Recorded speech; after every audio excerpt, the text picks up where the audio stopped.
like that. Sure. Should do like that.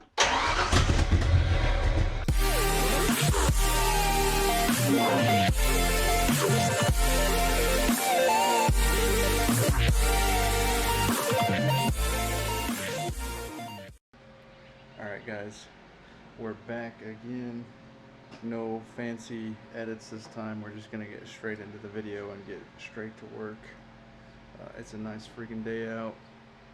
We're probably gonna go do some take a ride on the scooters maybe, but mostly you'll be seeing just us working on the Mustang. As you can see, or as you saw in the thumbnail, we're going to be working on the exhaust. In that box there we got all the goodies we need. Got a BBK X-Pipe, which I don't know if I've shown before or not. I think this is the first time I'm mentioning it. And then over there in that box we have the intermediate pipes that go between the X-Pipe. Oh, that's a flange. They go between the X-Pipe and the muffler. Now, because I have the IRS set up in here, regular Mustang tailpipes aren't going to cut it.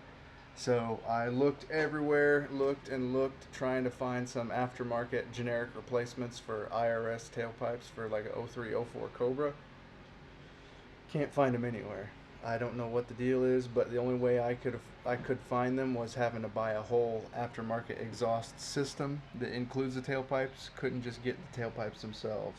So what I ended up doing was getting a hold of the guy that I bought the IRS from, with my fingers crossed, hoping that he still had those tailpipes from whenever he sold me this IRS. And luckily he did. Got them right here. They are a very peculiar, specific shape because they have to go around and in between the IRS lower control arms. See those two bolts there? The tailpipes have to go in between those control arm mounting points and then come back out to hook up with the mufflers. So yeah, no over the axle pipes on this setup. I also got some transmission fluid and stuff. We got the transmission up in there like you saw. We also got the drive shaft sorted out, which I'll show you that when we're under there. Took the Cobra aluminum shaft and put my foxbody slip yoke off my steel shaft on it, and then because this is a 9901 era IRS, the pinion flange is the same size and same bolt pattern as the stock like Mustang solid axle flange. The 0304 Cobra setup, it had a bigger flange to accommodate that aluminum shaft, so I also had to take the end of my steel shaft and replace the aluminum one with it so it was smaller to fit on there. The problem we had with the bell housing being 2 inches longer than the stock 5-liter bell housing was remedied by the fact that the Cobra aluminum shaft is 2 inches shorter than a standard steel shaft. So that's why we had to get that and change the ends to make it work. But it's in, it works, nothing binds up, clearances are all good.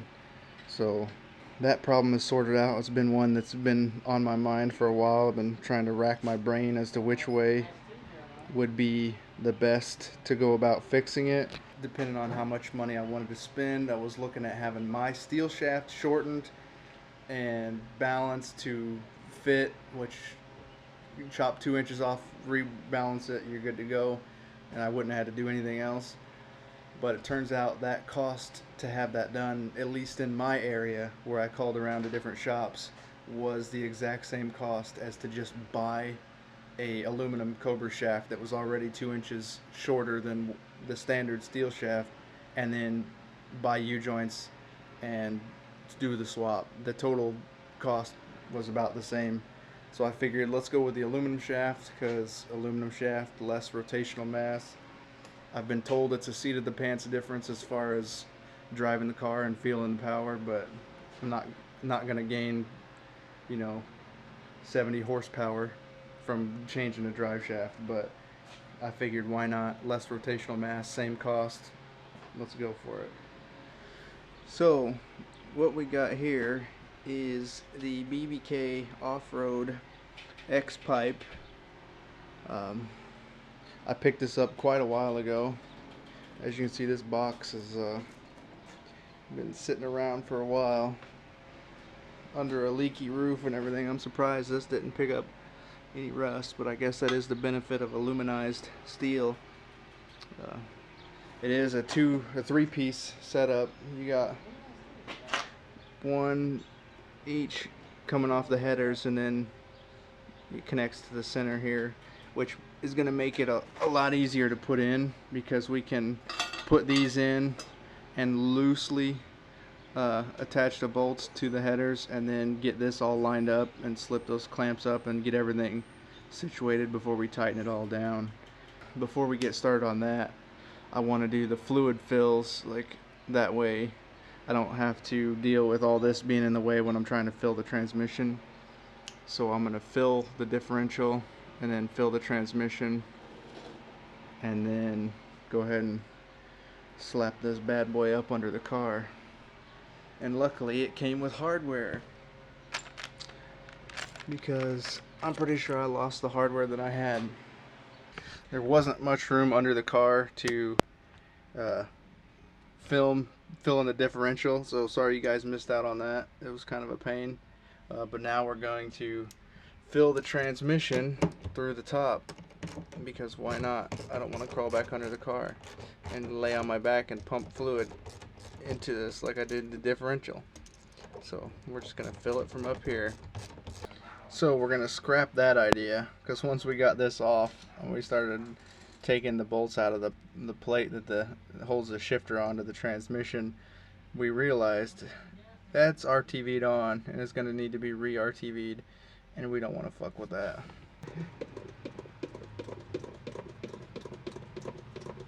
There's no way it takes 3 quarts. I know for a fact that it's still not full. Huh? So you did put the drain plug in, right? Yes. Alright, this next part, there's just not going to be enough room under there to mess with the camera. Unfortunately, we don't have a lift or anything like that. So I am going to get started on putting all this stuff together. But I'm going to be shuffling around under there quite a lot. And yeah, just not enough room for the camera and myself.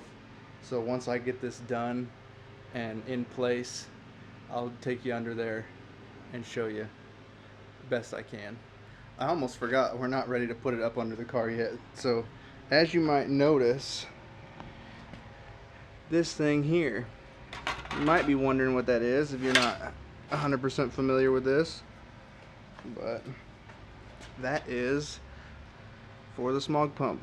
It goes down and connects in and does whatever it's supposed to do for the smog system. We don't have a smog system on this car. We got rid of it. So we have to deal with that somehow. We have to either, the clean way to do it would be to cut this off and weld a patch over it. The other option, like not as clean but still clean, is to put a cap on this and either weld it or braze it shut. The quick and dirty way, which is what I'm about to do, is clamp it shut. So we're going to see if we can't make that work.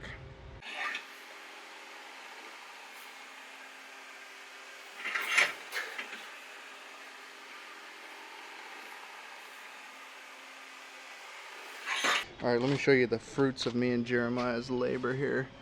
That right there is smashed pretty good. We're thinking it's probably not going to leak at all, but if it does, all we really have to do is just run a small bead across there, and then that'll be good. But that's the quick and dirty way for now. So now we can go ahead and get it thrown under the car and start this motherfucker up someday. Ain't gonna happen today. Alright guys, it's another day. Last clip we had just finished up putting the X-Pipe in. I'm gonna try and get a shot under there. Yeah, you can see the X-Pipe. We just barely got it in there last night after we got done going for a ride and stuff. So I'm back now to hopefully get the rest of it done today.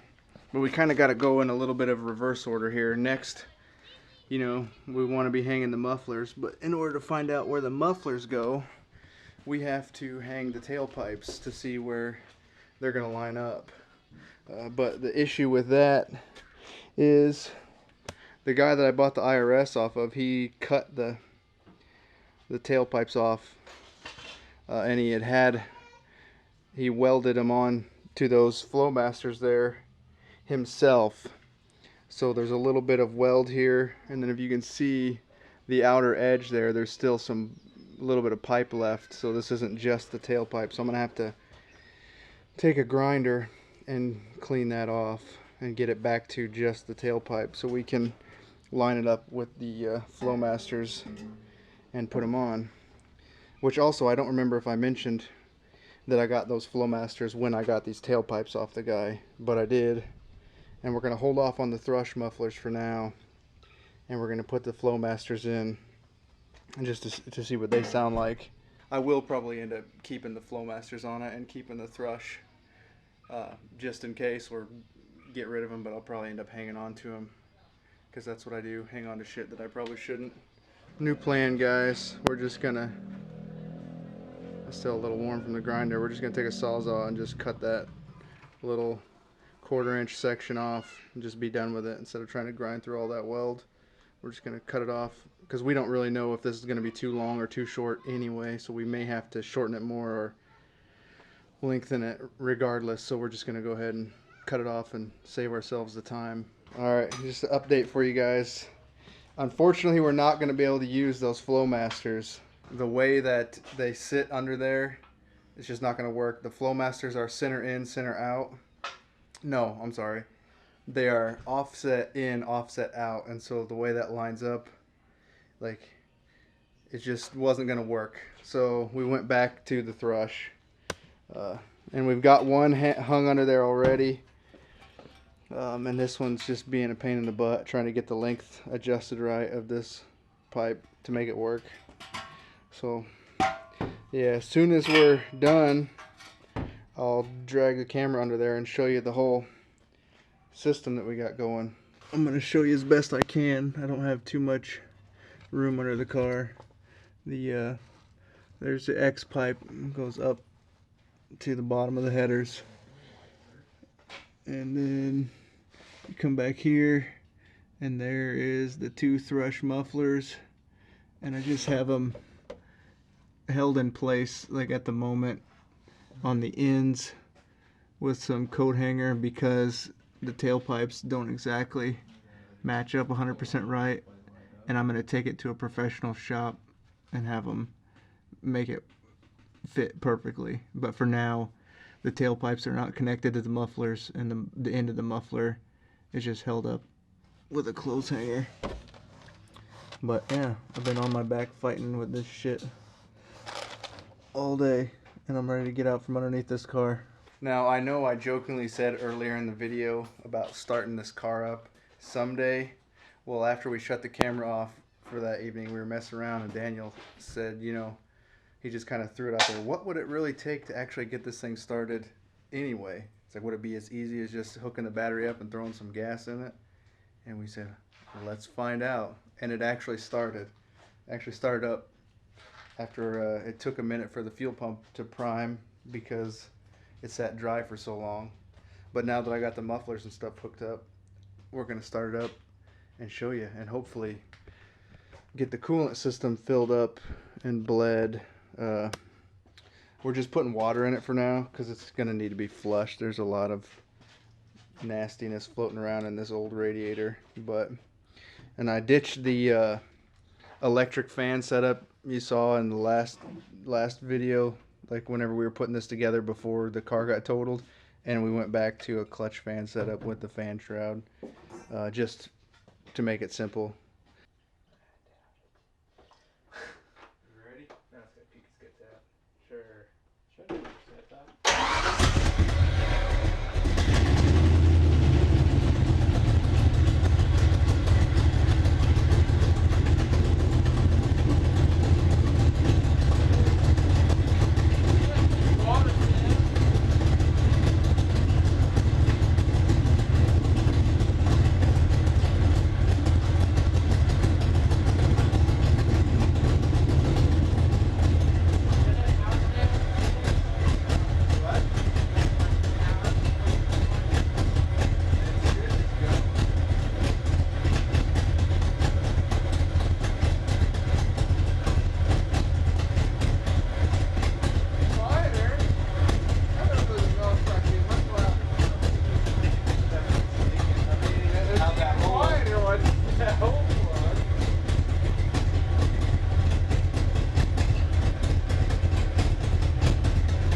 Well, there you have it, guys. It runs. Just got to get another oxygen sensor to plug up that hole in that side, because we only got one right now. Alright guys, that's probably going to be it for this video. As you can see, it's still here. It's alive. It ain't going anywhere. I haven't abandoned this thing. I just haven't been working on it for quite a while. But we got some good stuff coming up. Now that the exhaust is 90% done, I have a couple packages of goodies that I'm waiting on to come in the mail to throw at this Mustang, and then hopefully not too long after that we will be back on the road and driving it and trying to get any kind of issues with the engine running sorted out and that kind of stuff. But thanks for watching, guys, and we'll catch you in the next one.